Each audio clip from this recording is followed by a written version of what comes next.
أعوذ بالله من الشيطان الرجيم بسم الله الرحمن الرحيم ومنهم أميون لا يعلمون الكتاب إلا أماني وإن هم إلا يظنون.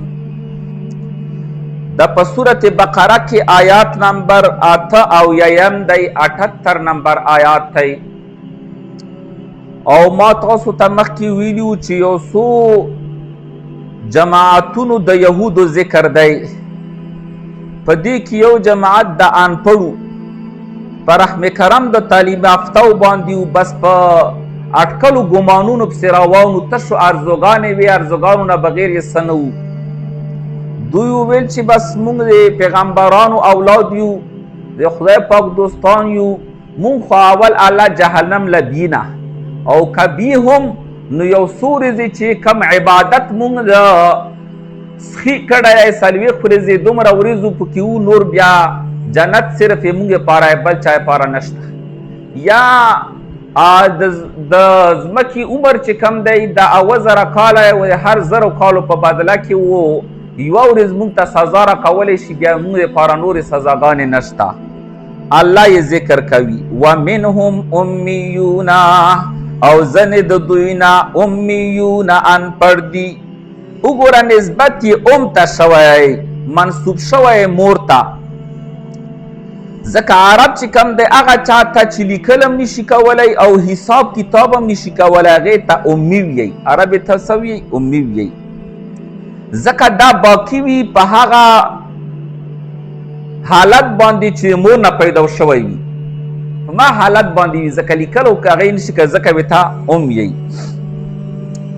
نو امي د عامو خلکو صفت چې امي شي دا قبیح دی، چې عام سړی امي شي دا ښه صفت نه دی، خو د پیغمبر پاره لویه مدحه ده. امي صفت پیغمبر پاره لویه مدحه ده، ځکه باوجود د دې نه چې لیکل یې نشول کولی او لوستل یې نشول کولی، ټول عالم ته یې نور ورسولو. لیکل یې نشو کولی او لوستل یې نشول کولی، ټول عالم ته یې څه ورسولو؟ نور یې ورته ورسولو. لا یعلمون الکتاب، نه پوهېږي په کتاب باندې الا امانیه، مګر تشې ارزوګانې دي. امانی جمع د امنیتون، د هغه ارزو تمنا ته ویلی شي چې هیڅ حقیقت نه لري، هغې ته امنیه ویلی شي. وَإِنْهُمْ او ندی دوی الا یظنون، مگر په اټکل پسې روان دي، بې دلیله خبرو پسې روان دي. د امانی وروستو تفصیل روان دی، ځکه قرآن کریم بعضې حصې نورې څه کوي؟ تفصیل کوي. نو وروستو یې هغه تفصیل بل آیات کې پسې دی نه یو آیات وروستو شته، نو هغې ته وایي بیان وکړو. فویل للذین، بس هلاکت دی لپاره د هغه کسانو. د یهودو علماو د مال ګټلو لپاره په احکامو کې تبدیلي کوله او په تورات کې په خپل لاس باندې صفتونه د رسول الله بدل کړل، ځینې احکام یې بدل کړل او بیا یې نور عامیانو ته ویل چې دا د خدای طرف نه همدغه شاندې دي. نو الله وی چې دغو خلکو لپاره لوی هلاکت دی. نو ویل معنا شوه هلاکت. دویمه ویل دا جهنم د کندو نه یو کنده ده، په حدیث د مصطفی کې راځي چې نور جهنم ته اویا کرته پناه غواړي، اویا کرته داسې یو خطرناکه کنده ده د اور. فویل بس هلاکت دی للذین لپاره د هغه کسانو یکتبون الکتاب چې هغوی لیکي تورات لره بایدیهم په خپلو لاسونو سره. نو لیکل خو خدای لیکل خو هر انسان په لاسونو کوي. نو دا خدای پاک چې دا وویل چې بایدیهم، نو د بایدیهم ته ضرورت نه و چې خدای پاک وویل، نو خدای خو بې ضرورته خبره نه کوي. نو دې کې اشاره ده چې غټ قباحت دا چې اوس یو بل سړي لیکل کړي وي نو سړي ته پته نه لګېږي اگر که غلط وي، خو چې سړی یې په خپله ولیکي او بیا یې د الله طرف ته منسوب کړي چې دی د خدای طرفه دي، نو دا ډېر لوی چې کم دی جرم دی، دا ډېره لویه ګناه ده. ثم یقولون، بیا دوی ویي عامیانو انپړو ته هذا من عند الله، دغه د طرفه د الله نه دي. څه پاره ورته وي؟ دغې پاره لیشترو به ثمنا قلیلا، لپاره د دې چې واخلي په دې خبرو سره، یعنې په دغه تحریف سره ثمنا قلیلا لگی پیسے. دنیا ته ثمن قلیل ویلی شول ځکه چې فانی ده او لږه ده په قیاس را ثواب د آخرت ده. د آخرت ثواب په اعتبار څه لږه ده فانی ده نو ځکه یې ته ثمن قلیل ویلی شول. که غونډه دنیا پیر کي هغه هم بیا لږه ده. فویل لهم فای پاره د تفصیل ده.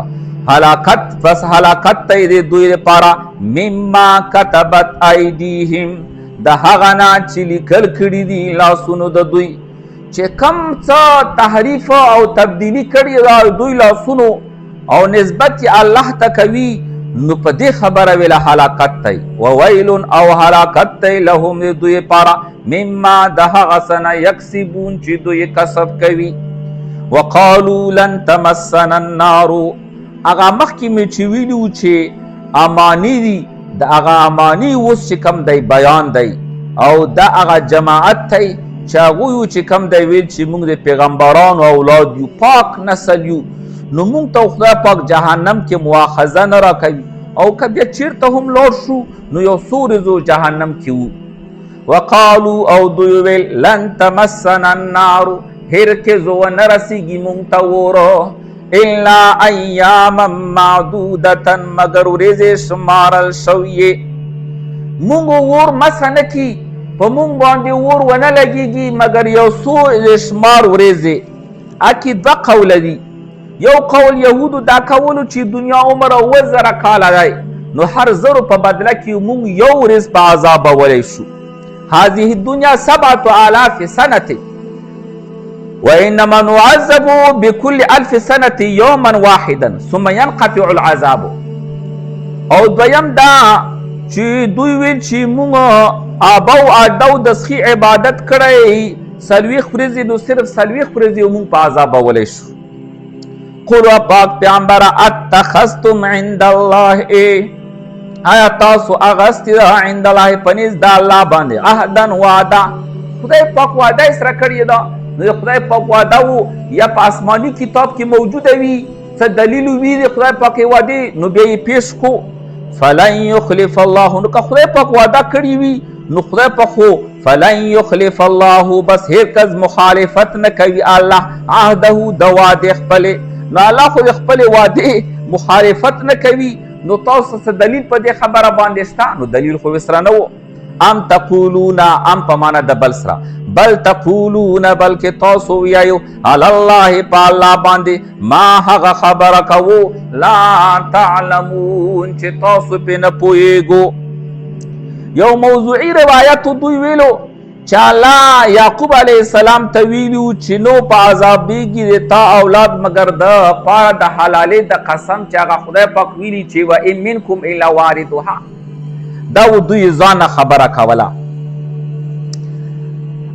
بلا من کسبه بلا هرگز داسې نه ده یا دغسې نه ده من کسبه بلا د مخکې کلام چې سالب وي هغه موجب ګرځوي یعنی دا بلا کلمه د اثبات د هغه څه پارځي وي چې مخکې نفي شوی وي چې مخکې یوه خبره نفي شوي وي د هغه د اثبات لپاره دا بلا راځي. هرگز داسې نه بلکې من هغه څوک کسب سیئتا چې عمل یې کړی وي د بدې کسب یې کړی وي د بدې و احاطت به او چاپېره شوي وي دا بدي پدې او چاپېره شوي وي په ده سره خطیئته بدي د تر مرګه پورې په بدې کې وي ای مات علیه مړ شوی وي په دې باندې ژوند کې بدي کوي نافرماني خدای کوي تر مرګه پورې په هغه نافرماني کې وي. احاطت به خطیئته کنایه چې تر مرګه پورې په دې کې وي. فاولئک اصحاب النار دا کسان خاوندان د اور دي. دا اور بیا همدغه شان د خلکو لپاره چې همیشه یې پاره ګند وي تر مرګه پورې په ګند کې اخته وي. الله یې موږ تاسو د داسې حالت نه بچ کړي. هم فیها خالدون دوی په دې کې همیشه وي. اوس بشارت دی والذین آمنوا وعملوا الصالحات والذین آمنوا والذین ها کسان آمنو چې ایمان یې راوړی وعملوا الصالحات او نیک عملونه یې کړي وي اولئک اصحاب الجنه دا کسان خاوندان د جنت دي. وګوره دلته اولئک یې وویل فا نشته او مخکې فاولئک وویل نو هلته فاولئک استعمالول د فا دلیل دی چې کافرو همیشه په جهنم کې وي او د جهنم د هغوی د بدو عملو او د کفر نتیجه ده.